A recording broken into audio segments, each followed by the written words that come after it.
لله الذي أمر بالتقوى ووعد المتقين جنات المأوى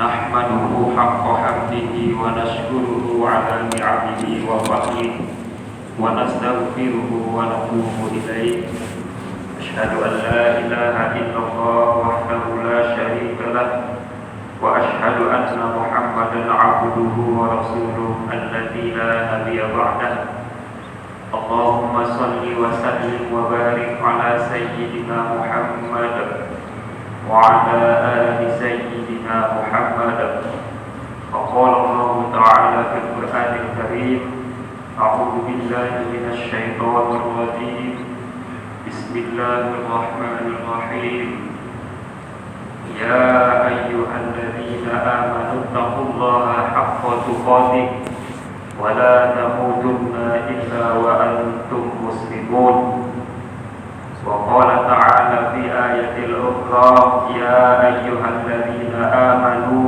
قوا أنفسكم وأهليكم نارا وقودها الناس والحجارة عليها ملائكة غلاظ شداد لا يعصون الله ما أمرهم ويفعلون ما يؤمرون ثم قال حديث نبينا رسول الله صلى الله عليه وسلم ألا وإن في الجسد مضغة إذا صلحت صلح الجسد كله وإذا فسدت فسد الجسد كله ألا وهي القلب صدق الله العظيم. Kaum muslimin jamaah Jumat yang dimuliakan Allah Subhanahu wa taala, kembali kita memanjatkan puji syukur kita kepada Allah Subhanahu wa taala. Pada siang hari ini kita masih merasakan nikmatnya iman Islam, sehingga kita masih dapat melangkahkan kaki kita untuk menunaikan ibadah Jumat secara berjamaah. Tidak lupa kita kirimkan sholawat keharibaan Nabi yang mulia, junjungan kita, suri tauladan kita, yaitu Nabi Muhammad sallallahu alaihi wasallam, dengan lafaz doa Allahumma shalli wa sallim wa barik ala sayyidina Muhammad wa ala ali sayyidina Muhammad. Mudah-mudahan kita mendapatkan syafaatnya di hari kemudian. Amin amin ya rabbal alamin. Kaum muslimin jamaah Jumat rahimakumullah, kembali khatib mengajak kita semuanya untuk senantiasa meningkatkan ketakwaan kita kepada Allah Subhanahu wa taala. Karena dengan modal ketakwaan itulah yang akan menghantarkan kita, yang akan memudahkan kita selamat di dunia dan selamat di akhirat nanti. Kaum muslimin jamaah Jumat rahimakumullah, pada era sekarang ini kita melihat pengaruh teknologi itu sangat luar biasa. Era digitalisasi yang saat ini tengah kita alami itu juga memiliki dampak-dampak negatif yang luar biasa. Tentu juga kita akui banyak dampak positif, banyak kebaikan-kebaikan yang kemudian dapat kita peroleh dari kemajuan teknologi, khususnya era digitalisasi yang saat ini kita rasakan.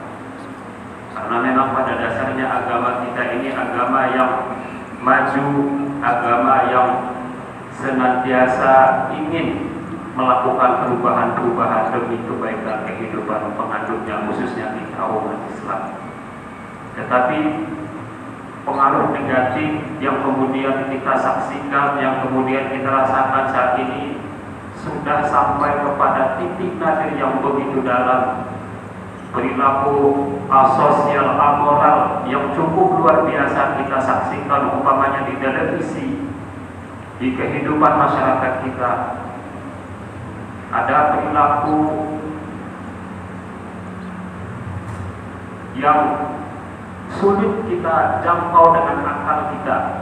Kemarin saya melihat berita ada semacam perilaku fantasi seksual yang dilakukan oleh saudara-saudara ketika dikorek, ketika kemudian ditinjau, kemudian kita telaah, semuanya itu akibat dari salah penggunaan teknologi, khususnya digitalisasi dan visualisasi yang ada saat ini. Maka pemerintah dalam hal ini kita melihat para pengamat, para ilmuwan juga memberikan masukan-masukan untuk mengatasi perilaku asosial amoral yang ada saat ini dengan bagaimana mengubah undang-undang, membuat hukum ataupun hukuman yang berat.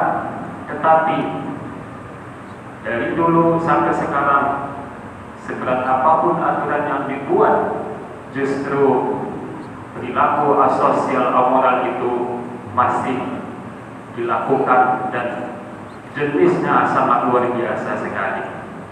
Nah, oleh karena itulah pada kesempatan ini sebetulnya apa solusi untuk mengatasi dampak negatif dari kemajuan teknologi yang kita rasakan saat ini?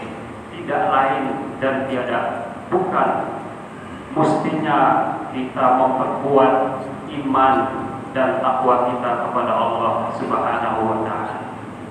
Kita kembalikan sebetulnya apa dasarnya kenapa orang melakukan perbuatan maksiat, perilaku amoral dan lain sebagainya itu adalah bermuara pada hati yang rusak. Bahwa teknologi itu pada dasarnya adalah alat yang mestinya kita gunakan untuk kebaikan-kebaikan, untuk perbuatan-perbuatan yang mendatangkan kemaslahatan, sehingga teknologi tidak bisa dihindarkan. Tetapi yang perlu kita rawat, yang perlu kita jaga adalah hati kita, adalah iman kita kepada Allah Subhanahu wa Ta'ala. Karena pada dasarnya, pada hakikatnya perilaku yang dilakukan oleh manusia itu karena ditandai dengan lemahnya iman, lemahnya ketakwaannya kepada Allah Subhanahu wa Ta'ala. Maka sebagaimana hadis yang sudah kita bacakan di awal tadi, Rasulullah Shallallahu Alaihi Wasallam mengatakan, "Ala wa inna fil jasadi mudghatan." Ketahuilah bahwasanya di dalam tubuh itu ada segumpal daging, segumpal darah. Apabila baiklah, maka baiklah seluruh tubuh itu. Apabila baiklah segumpal darah itu, daging itu, maka akan baiklah seluruh tubuhnya. Tetapi sebaliknya, apabila segumpal darah, daging itu jelek, maka ketahuilah seluruhnya juga akan jelek. Ketahuilah apa itu? Kata Rasulullah Shallallahu Alaihi Wasallam, itulah yang disebut dengan qalbun, hati, yang menjadi syarat tempat iman kita kepada Allah Subhanahu wa Ta'ala. Oleh karena itu, imanlah yang mestinya kita pupuk, imanlah yang mestinya kita jaga, kita tingkatkan, sehingga kita terjauh dari dampak-dampak negatif dari kemajuan teknologi digitalisasi yang sekarang tidak bisa kita hindari. Kaum muslimin jamaah Jumat rahimakumullah. Oleh karena itu pada kesempatan kali ini hati ingin menyampaikan ada 4 bentuk ataupun 4 upaya kita untuk menjaga iman kita agar terhindar dari dampak negatif daripada digitalisasi yang kita sebutkan tadi. Yang pertama adalah tazkiyatun nafs, yaitu kita berupaya terus untuk membersihkan jiwa kita. Bagaimana caranya? Kita kembalikan kepada konsep dasarnya, yaitu senantiasa mengingat Allah, berzikir kepada Allah, dan senantiasa mentadabburi Al-Quran, mentilawahi Al-Quran sebagai sumber daripada kehidupan kita selaku umat Islam ini. Tetapi kenyataannya kita sekarang ini mengalami degradasi kehidupan, kemunduran kehidupan umat Islam. Kalau dulu kita sering melihat bahwa habis habis sholat maghrib, anak-anak masyarakat masih gemar membaca Al-Quran. Tetapi sekarang ini sering kita saksikan Al-Quran itu hanya ada di kaset, Al-Quran itu hanya ada di MP3, hanya ada di TV, tidak keluar dari mulut-mulut umat Islam di tengah-tengah kehidupan rumahnya. Oleh karena itu, menghidupkan Al-Quran, berzikir kepada Allah adalah upaya untuk memupuk iman kita kepada Allah Subhanahu wa Ta'ala agar terhindar dari kemaksiatan yang tadi. Allah berfirman di dalam Al-Quran surah Ar-Ra'd, "Alladzina amanu wa tatma'innu qulubuhum bi dzikrillahi, ala bi dzikrillahi tatma'innul qulub." Orang-orang yang beriman dan hati mereka menjadi tenang dengan mengingat Allah. Ingatlah bahwa hanya dengan mengingat Allah hati akan selalu tenang. Banyak orang mencari ketenangan dengan kehidupan duniawi, dengan menikmati kekayaan, pergi healing kemana-mana, menghabiskan uang, menghabiskan waktu, dan tidak menggapai hasil apa-apa. Justru yang dihasilkan adalah kekacauan, yang dihasilkan adalah ketidakamanan dan seterusnya. Tetapi sangat jarang kemudian kita berupaya untuk menenangkan hati ini, mengingat Allah Subhanahu wa Ta'ala, mengingat apa sebetulnya tujuan kita diciptakan oleh Allah Subhanahu wa Ta'ala, dan akan kemana kita akan bermuara nanti. Kaum muslimin jamaah Jumat rahimakumullah, itu upaya yang pertama, senantiasa mengingat Allah Subhanahu wa Ta'ala.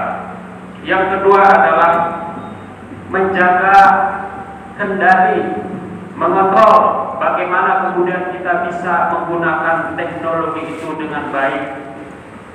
Kita mesti membatasi waktu kita menggunakan teknologi, kemudian berupaya untuk menjauhi konten-konten yang bernilai maksiat. Luar biasa sekali ketika kita membuka HP, membuka Facebook, banyak iklan-iklan, banyak video-video short yang kemudian mewarnai pikiran kita, mewarnai ingatan kita, sehingga iman kita tergoyah pada saat itu.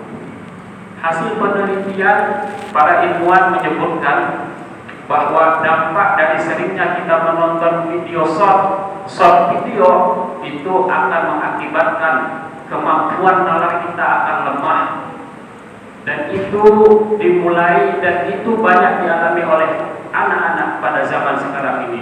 Luar biasa teknologi AI yang mampu menciptakan video-video yang ambigu, video-video yang asal nggak jelas, sehingga video-video itu dinikmati oleh anak-anak kita, dan itu pada akhirnya kata para ilmuwan, kemampuan nalar analisis anak-anak mendatang kalau kemudian itu tidak terkontrol akan membuat mereka bodoh, akan membuat otak mereka akan lemah, dan seterusnya. Oleh karena itu, tentu pengendalian kita pada saat ini sebagai orang tua sangat penting untuk dilakukan. Karena pada dasarnya agama Islam mengatakan min husni islamil mar'i tarkuhu ma la ya'nihi. Di antara tanda baiknya Islam seseorang adalah meninggalkan hal-hal yang tidak bermanfaat baginya. Tentu ketika kita terlalu sibuk, terlalu lama menggunakan teknologi itu mendatangkan kesia-siaan di dalam kehidupan kita, dan itu tentu sangat dilarang di dalam agama kita. Kaum muslimin jamaah Jumat rahimakumullah, itu upaya yang kedua. Upaya yang ketiga adalah menjaga pandangan kita dari digital teknologi yang kita miliki. Kita menghindari konten-konten visual yang haram, yang mendatangkan kemaksiatan dan kecelakaan di dalam kehidupan kita. Surah An-Nur ayat 30 mengingatkan kullil mu'minina yaghuddu min absarihim wa yahfazuna furujahum.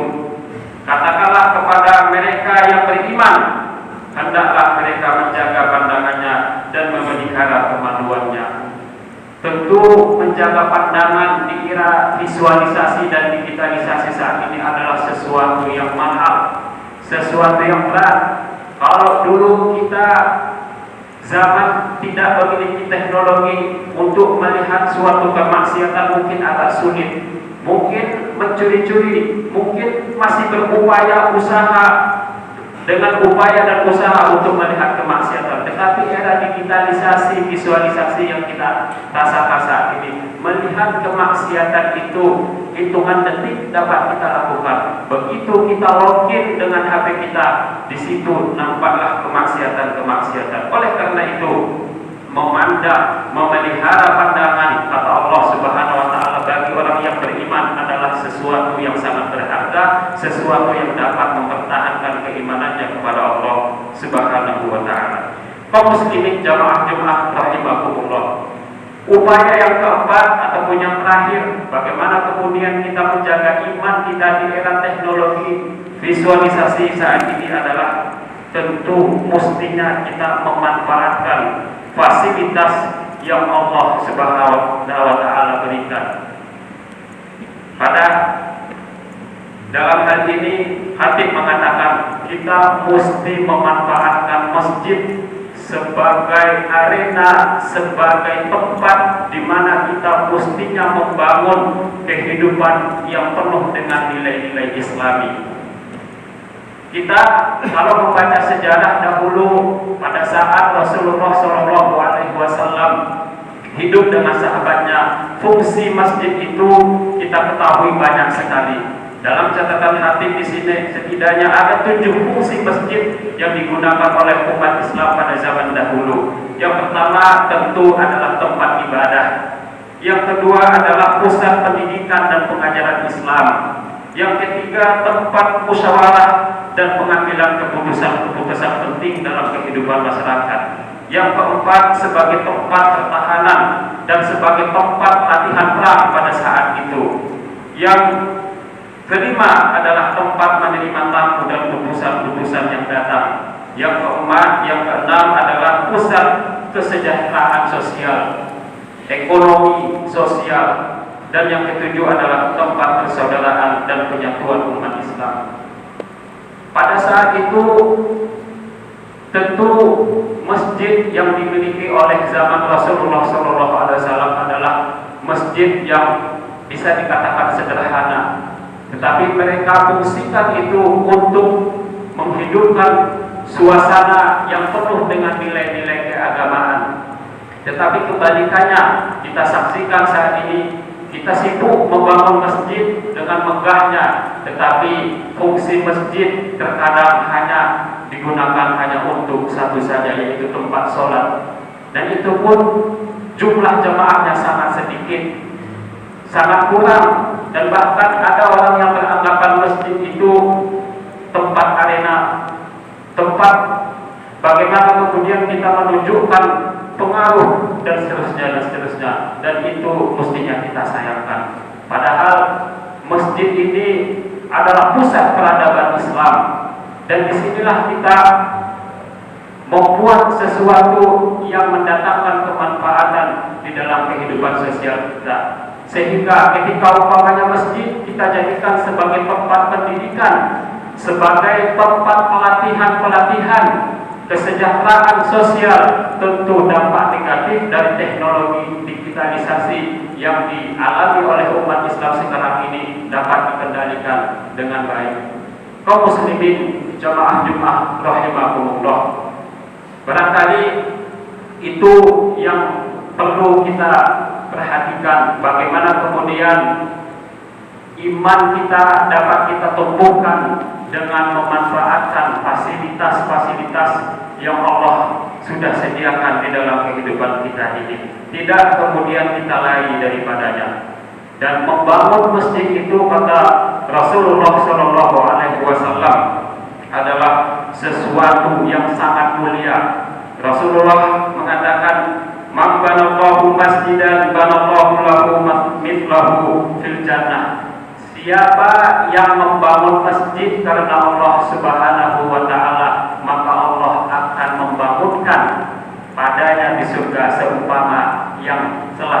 membangunnya di dalam kehidupan di dunia ini. Tentu kalau bangunan fisik yang kita buat tanpa diisi dengan kegiatan-kegiatan sosial yang mendatangkan kemanfaatan, maka kehidupan, maka manfaat pembangunan itu dapat kita nilai sia-sia. Oleh karena itu sesungguhnya membangun masjid itu tidak hanya mesti membangun fisiknya saja, tetapi juga dibangun dengan kehidupan, dengan kegiatan-kegiatan sosial yang lainnya. Barangkali itu saja yang dapat Khatib sampaikan. Mudah-mudahan mendatangkan manfaat bagi kita, ada manfaatnya bagi kita. Mohon maaf apabila ada kesalahan. Sebagai kesimpulan, mari kita gunakan teknologi untuk memperkuat iman kita, bukan justru menghancurkan nilai-nilai keimanan kita. Barakallahu li wa lakum fil Qur'anil azim wa nafa'ani wa iyyakum bima fihi minal ayati wa dzikril hakim wa taqabbal minni wa minkum tilawatan innahu huwas samiul alim.